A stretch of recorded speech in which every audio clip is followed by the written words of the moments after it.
Hi friends, welcome to postal exams library. ఈ వీడియోలో మనం ఇండియా పోస్ట్ యొక్క హిస్టరీ అండ్ ఇట్స్ ఆర్గనైజేషన్ గురించి డిస్కస్ చేద్దాం. ఓల్డెన్ డేస్లో వచ్చేసరికి మనకి కమ్యూనికేషన్ అనేది ఎలా ఉండేది అంటే సందేహవాక్ అంటే మెసెంజర్స్ ఉండేవాళ్ళు అనమాట.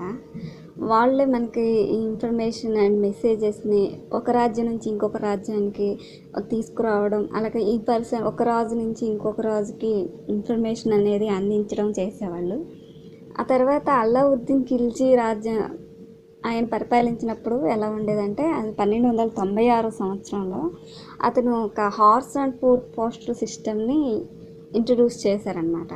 అంటే ఈ యానిమల్స్ తోటి మన లెటర్స్ని పంపించడం, అంటే వాళ్ళ యొక్క సందేశాలని ఇతరులకు పంపించడం, అలాంటి ప్రాసెస్ యూజ్ చేశారు. హార్స్ అండ్ ఫుట్ పోస్టల్ సిస్టమ్ని యూజ్ చేశారు. ఆ తర్వాత కొన్ని సంవత్సరాల తర్వాత షేర్షా గారు మన ఇండియాని పాలిస్తున్నప్పుడు ఏంటంటే, బెంగాల్ అండ్ సింధు ఈ రెండింటికి మధ్యలో ఒక 200 మైల్ స్ట్రెచ్ రోడ్డును ఒకదాన్ని నిర్మించి అందులో హార్స్ డాక్ అనే ఒక సిస్టమ్ని ఇంట్రడ్యూస్ చేశారనమాట. అలాగా వీళ్ళ యొక్క లెటర్స్ని, వీళ్ళ యొక్క ఇన్ఫర్మేషన్ని వీళ్ళు షేర్ చేసుకునేవాళ్ళు. అలా కొద్ది సంవత్సరాలైనా గడిచిన తర్వాత మనకి బ్రిటిష్ వాళ్ళు మన ఇండియాకి రావడం, అలాగే మనల్ని పరిపాలించడం అలా జరుగుతూ ఉన్న టైంలో ఈస్ట్ ఇండియా కంపెనీ అనే ఒక కంపెనీని ఎస్టాబ్లిష్ చేశారు ఇండియాలో. అండ్ ఆ కంపెనీ కింద మనకు ఒక 3 పోస్ట్ ఆఫీసెస్ని ఎస్టాబ్లిష్ చేయడం జరిగిందనమాట 1764 సంవత్సరంలో. ఆ 3 పోస్ట్ ఆఫీసెస్ ఎక్కడెక్కడ పెట్టారు అంటే ఇండియాలో ఒకటి వచ్చేసరికి ముంబై, చెన్నై అండ్ కలకత్తా. ఈ 3 ప్లేసెస్లో 3 పోస్ట్ ఆఫీసెస్ని వీళ్ళు ఎస్టాబ్లిష్ చేశారు. అదే టైంలో మనకి గవర్నర్గా ఎవరు వర్క్ చేస్తున్నారు అంటే వారెన్ హ్యాస్టింగ్స్ అనమాట.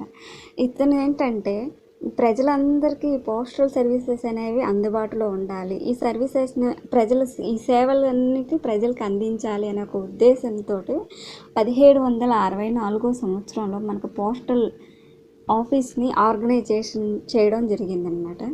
అలాగే 1914 సంవత్సరానికి వచ్చేసరికి అన్ని పోస్టల్ సర్కిల్స్ ఏర్పాటు చేశారు ఇండియాలో. అలా ఏర్పాటు చేసిన తర్వాత మన ఇండియాకి ఇంకా పోస్టల్ సర్వీసెస్ని ఇంకా ఇంప్రూవ్ చేయడం అలా జరుగుతూ వచ్చిందనమాట. ఇలా తీసుకుంటే ప్రపంచంలోనే అతిపెద్ద పోస్టల్ సర్వీసెస్ ఎక్కడ ఉంది అంటే మన ఇండియాలోనే ఉంది. మొత్తం 2007 సంవత్సరానికి మనకి 1,55,333 పోస్ట్ ఆఫీసెస్ని కన్స్ట్రక్ట్ చేసి, అంటే ఆఫీసెస్ని స్టార్ట్ చేసి నెంబర్ 1 అంటే ప్రపంచంలోనే అతిపెద్ద పోస్టల్ సర్వీసెస్ని మనకి అందిస్తుంది ఇండియాలో అండి. ఫస్ట్ ప్లేస్లో ఉందన్నమాట. నెక్స్ట్ వచ్చేసరికి చైనా సెకండ్ ప్లేస్లో ఉంది. టోటల్ ఎన్ని పోస్ట్ ఆఫీసెస్ ఉన్నాయి అంటే చైనాలో 57,000 పోస్ట్ ఆఫీసెస్ అన్నమాట. యాజ్ పర్ 2007 ఇయర్ లెక్కల ప్రకారం తీసుకుంటే. అలాగే మనకి వరల్డ్లో ఫస్ట్ పోస్ట్ ఆఫీస్ అనేది ఎక్కడ స్టార్ట్ చేశారు అంటే స్కాట్లాండ్లో స్టార్ట్ చేశారండి. ఇది ఓల్డెస్ట్ పోస్ట్ ఆఫీస్ అని కూడా చెప్పచ్చు అనమాట. ఇది ఎప్పటి నుంచి రన్ అవుతుంది అంటే 1712 AD కాలం నుంచి, అప్పటి నుంచి మనకి సేవలు అందిస్తూ ఉందన్నమాట. అలాగే నెక్స్ట్ ఇంకొక బిట్ ఏంటంటే, first post office in India వచ్చేసరికి 1727 సంవత్సరంలో స్థాపించారు. 1727 సంవత్సరంలో స్థాపించడం జరిగింది. ఇంకా 1766 సంవత్సరంలో రాబర్ట్ క్లైవ్ అనే పర్సన్ ఏం చేశారంటే రెగ్యులర్ పోస్టల్ సిస్టమ్ని స్టార్ట్ చేశారు. నెక్స్ట్ ఇంకా ఎగ్జామ్ పాయింట్ ఆఫ్ వ్యూలో ఎలాంటి క్వశ్చన్స్ అడిగే ఛాన్సెస్ ఉంది అంటే, మన ఇండియాకి ఫస్ట్ పోస్ట్ ఆఫీస్ ఎక్కడ స్టార్ట్ చేశారు, అలాగే ఫస్ట్ కలకత్తా GPO ఎప్పుడు ఓపెన్ చేశారు, అలా డిఫరెంట్ సర్వీసెస్ మీద క్వశ్చన్స్ అడిగే ఛాన్సెస్ ఉన్నాయి అన్నమాట. అవి నేను ఒక్కొక్కటి మీకు ఎక్స్ప్లెయిన్ చేస్తూ ఉంటాను. వచ్చేసరికి కలకత్తా GPO ఎప్పుడు ఓపెన్ చేశారంటే 1774 మార్చ్ 31న స్టార్ట్ చేశారు. అలాగే మద్రాస్ జీపీఓ ఎప్పుడు స్టార్ట్ చేశారంటే 1786లో స్టార్ట్ చేశారనమాట. బాంబే జీపీఓ ఎప్పుడు స్టార్ట్ చేశారంటే 1794 సంవత్సరం స్టార్ట్ చేశారు. ఈ 3 మనకి ఫస్ట్ ఇండియాలో స్టార్ట్ చేసిన పోస్ట్ ఆఫీసెస్ అనమాట. నెక్స్ట్ ఈ పోస్ట్ ఆఫీస్ కమిషన్ అనేది ఎప్పుడు అపాయింట్ అయ్యింది, ఎప్పుడంటే 1850 సంవత్సరంలో అపాయింట్ చేశారు. నెక్స్ట్ అలాగే ఇప్పుడు మనం పోస్టల్ మాన్యువల్ అని చెప్పేసి వింటున్నాం కదా, ఈ పోస్టల్ మాన్యువల్ని ఎప్పుడు పబ్లిష్ చేశారు? 1860 సంవత్సరంలో పోస్టల్ మాన్యువల్ని పబ్లిష్ చేయడం జరిగింది. నెక్స్ట్ అలాగే ఈ పోస్టల్ డిపార్ట్మెంట్కి వచ్చేసరికి మనం చాలా చూస్తూ ఉన్నాము. ఒకటి పోస్టల్ స్టాంప్స్ చూస్తున్నాము, ఎన్వలప్స్ చూస్తున్నాము, అలాగే ఎక్స్ప్రెస్ పార్సిల్ అంటున్నాము, స్పీడ్ పోస్ట్ అంటున్నాము, ఇలా మనీ ఆర్డర్ అంటున్నాము, అలాగే రైల్ మెయిల్ సర్వీసెస్. ఇవన్నీ ఒక్కొక్క ఇయర్ ఒక్కొక్క సేవలను అందిస్తూ అలాగా ఇప్పటివరకు ఈ పోస్టల్ డిపార్ట్మెంట్ అనేది ఇంకా ఇంప్రూవ్ అవుతూ ఉంది, ఇంకా ఇంప్రూవ్ చేస్తూనే ఉందన్నమాట. వాటిలో పోస్టల్ మాన్యువల్ అనే దాన్ని ఎప్పుడు పబ్లిష్ చేశారు అంటే 1860 సంవత్సరంలో పబ్లిష్ చేశారు.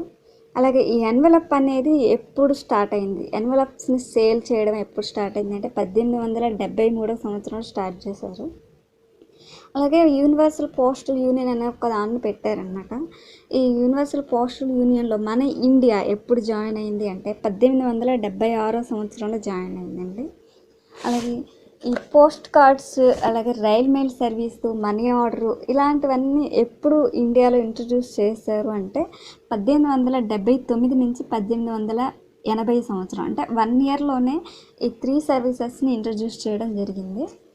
అలాగే పోస్ట్ ఆఫీస్ సేవింగ్స్ బ్యాంక్, దీని గురించి అందరికీ తెలిసిందే. ఈ పోస్ట్ ఆఫీస్ సేవింగ్స్ బ్యాంక్ అనేది ఏ సంవత్సరంలో మనకి స్టార్ట్ చేశారు అంటే 1882లో పోస్ట్ ఆఫీస్ సేవింగ్స్ బ్యాంక్ అనేది ఓపెన్ చేయడం జరిగింది. అలాగే పిఎల్ఐ అని చెప్పేసి అందరూ వింటూ ఉన్నారు కదా, పోస్టల్ లైఫ్ ఇన్సూరెన్స్.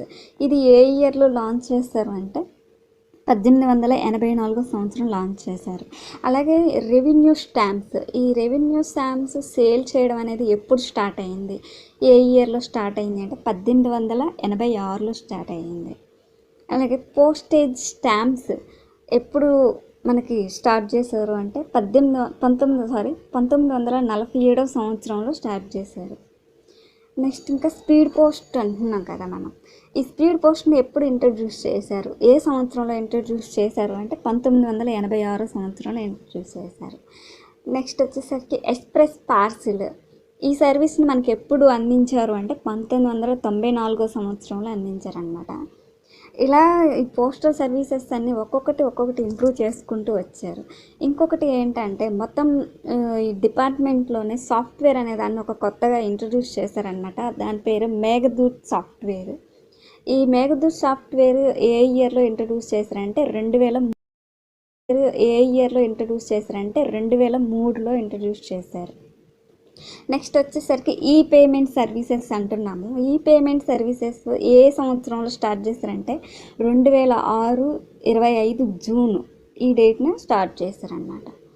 నెక్స్ట్ అలాగే ఈ పోస్ట్ ఆఫీస్ మొత్తాన్ని కూడా మోడర్నైజేషన్ చేయడం జరిగింది. అలాగా ఏ ఇయర్లో చేశారు అంటే 2008లో మోడర్నైజేషన్ చేయడం జరిగిందనమాట. నెక్స్ట్ ఐటీ మోడర్నైజేషన్ ప్రాజెక్ట్ ఒకటి స్టార్ట్ చేశారండి. అది ఏ ఇయర్లో చేశారంటే 2012లో స్టార్ట్ చేశారు.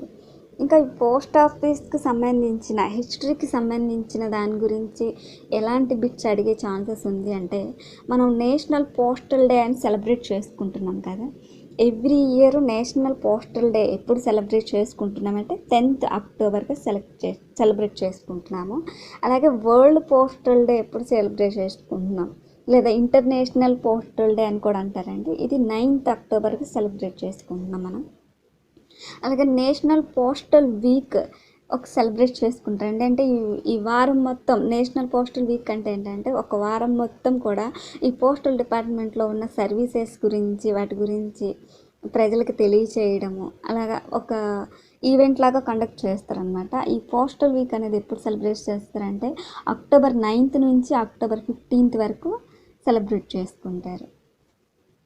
అలాగే పోస్టల్ డిపార్ట్మెంట్లో మెయిన్ ఒక ఏంటి అంటే పిన్ కోడ్ అనమాట. ఈ పిన్ కోడ్ అనేదాన్ని ఎవరు మనకి ఇంట్రడ్యూస్ చేశారంటే శ్రీరామ్ భికాజీ వేలంకర్ గారు అనమాట. ఇతను అడిషనల్ సెక్రటరీగా పనిచేశారండి. ఆయన యూనియన్ మినిస్టర్ ఆఫ్ కమ్యూనికేషన్లో అడిషనల్ సెక్రటరీగా పనిచేశారు.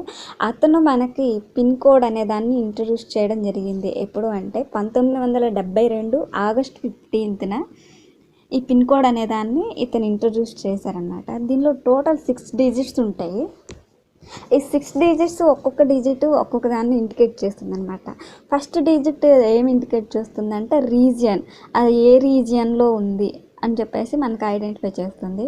అది సెకండ్ డిజిట్ వచ్చేసరికి సబ్ రీజియన్ గురించి తెలియచేస్తుంది అనమాట. అలాగే థర్డ్ డిజిట్ వచ్చేసరికి డిస్ట్రిక్ట్ గురించి తెలియచేస్తుంది. లాస్ట్ 3 డిజిట్స్ అయితే దేని గురించి చెప్తాయంటే ఆ పోస్ట్ ఆఫీస్ పర్టికులర్ అడ్రస్ ఎక్కడ వస్తుంది అనే దాని గురించి మనకు తెలియజేస్తుంది అన్నమాట. అదేవిధంగా ఈ పోస్ట్ ఆఫీస్లో వచ్చేసరికి ఇంటర్నేషనల్ ఉమెన్స్ డే సెలబ్రేట్ చేసుకున్నారండి. మార్చి 8, 2013లో ఇదొక ఇంటర్నేషనల్ ఉమెన్స్ డే స్పెషలైజేషన్గా ఆల్ ఉమెన్ పోస్ట్ ఆఫీసెస్ని కూడా ఇంట్రడ్యూస్ చేయడం జరిగింది. అది ఎక్కడ స్టార్ట్ చేశారు అంటే ఢిల్లీలో స్టార్ట్ చేశారు. ఏ ఇయర్లో స్టార్ట్ చేశారు అంటే 2013. ఏ రోజు స్టార్ట్ చేశారంటే మార్చి 8. ఈ మార్చి 8ని మనం ఇంటర్నేషనల్ ఉమెన్స్ డేగా సెలబ్రేట్ చేసుకుంటాం కదండి. ఆ రోజున ఉమెన్స్ని గౌరవిస్తూ ఒక ఆల్ ఉమెన్ పోస్ట్ ఆఫీస్ని కూడా ఢిల్లీలో స్టార్ట్ చేయడం జరిగింది. అలాగే ఈ పోస్ట్ ఆఫీస్లో మనకి ఓన్లీ మెయిల్ సర్వీసెసే కాకుండా బ్యాంకింగ్ సర్వీసెస్ కూడా ఇంట్రడ్యూస్ చేశారనమాట. డిజిటల్ ఇండియా అనే క్యాంపెయిన్లో భాగంగా మనకి ఇండియా పోస్ట్ పేమెంట్ బ్యాంక్ అనే ఒక బ్యాంక్ని ఇంట్రడ్యూస్ చేయడం జరిగింది. అందులో బ్యాంకింగ్కి సంబంధించిన సర్వీసెస్ అన్నీ కూడా మన పోస్ట్ ఆఫీస్లోనే అందించడం జరుగుతుంది. అదే కాకుండా ఇంకా కొన్ని స్కీమ్స్ని కూడా ఇంట్రడ్యూస్ చేయడం జరిగింది. అవేంటి అంటే సుకన్య సమృద్ధి యోజన, అలాగే national saving certificate, senior citizen saving scheme అని, మంత్లీ ఇన్కమ్ స్కీమ్ అని, అలాగే కేవీపీ అని, అలా పీపీఎఫ్, ఇలాంటి డిఫరెంట్ సేవల్ని అందించడం కూడా జరిగింది అనమాట. అంటే పురాతన నుంచి ఇప్పటి వరకు మన డిపార్ట్మెంట్ అనేది కంటిన్యూగా తన యొక్క సేవలను అందిస్తూనే ఉందన్నమాట. ఇలా ఈ పోస్టల్ డిపార్ట్మెంట్ మొత్తాన్ని కంట్రోల్ చేయడానికి ఎవరు కంట్రోల్ చేస్తున్నారు అంటే ఇప్పుడు మనం ఆర్గనైజేషన్ గురించి తెలుసుకుందాం అన్నమాట. పోస్టల్ డిపార్ట్మెంట్ మొత్తం కూడా ఎవరి కంట్రోల్లో ఉంటుందంటే under the control of director general of post. ఇతన్నే మనం చైర్మన్ ఆఫ్ పోస్టల్ బోర్డ్ అంటున్నాము. అలాగే secretary of the department of post అని కూడా పిలుస్తామన్నమాట. ఈ చైర్మన్ ఆఫ్ పోస్టల్ బోర్డు ఎవరిని మనం ఎంపిక చేసుకుంటారు అంటే ఎవరైతే senior staff officer of directorate ఎవరైతే ఉంటారో అతనే మనకి secretary to the board appoint చేస్తారనమాట. ఇతనితో పాటుగా ఈ పోస్టల్ బోర్డులో మొత్తం 6 మెంబర్స్ ఉంటారు. ఈ పోస్టల్ బోర్డు అంటే మొత్తం డిపార్ట్మెంట్ మొత్తాన్ని కంట్రోల్ చేయడం ఒకళ్ళే చూసుకోవడం కష్టం కాబట్టి ఈ పోస్టల్ బోర్డ్ అనే దాన్ని ఒక పెట్టారన్నమాట, ఇంట్రడ్యూస్ చేశారు. అందులో ఒక చైర్మన్, 6 మెంబర్స్ ఉంటారు. ఆ 6 మెంబర్స్ ఒక్కొక్కరు ఒక్కొక్క దాని గురించి కేర్ తీసుకుంటారనమాట. ఫస్ట్ మెంబర్ ఏంటంటే ప్లానింగ్ మెంబర్, అలాగే సెకండ్ పర్సనల్, అలాగే ఆపరేషన్స్, అలాగే టెక్నాలజీ చూసుకోవడానికి ఒక మెంబర్ ఉంటారు. అలాగే పిఎల్ఐ గురించి చూసుకోవడానికి ఒక మెంబర్ ఉంటారు. నెక్స్ట్ అలాగే హెచ్ఆర్డి అండ్ బ్యాంకింగ్ చూసుకోవడానికి ఒక మెంబర్ ఉంటారనమాట. ఈ పోస్టల్ డిపార్ట్మెంట్ యొక్క హెడ్ క్వార్టర్ ఎక్కడ ఉంది అంటే డాక్ భవన్, న్యూఢిల్లీలో ఉందన్నమాట. అలాగే ఈ పోస్టల్ డిపార్ట్మెంట్ మొత్తాన్ని ఇండియాలో ఉన్న ఎంటైర్ కంట్రీలో ఉన్న పోస్టల్ డిపార్ట్మెంట్ మొత్తాన్ని కొన్ని సర్కిల్స్గా డివైడ్ చేయడం జరిగిందన్నమాట. డిపెండ్స్ అపాన్ అడ్మినిస్ట్రేషన్, వాళ్ళ యొక్క అడ్మినిస్ట్రేషన్ బేస్ చేసుకొని టోటల్ 23 సర్కిల్స్ని డివైడ్ చేశారనమాట. ఈ సర్కిల్స్ని పోస్టల్ సర్కిల్స్ యొక్క ఎవరు కంట్రోల్లో ఉంటుంది అంటే పోస్ట్ మాస్టర్ జనరల్ గారి కంట్రోల్లో ఉంటుందన్నమాట.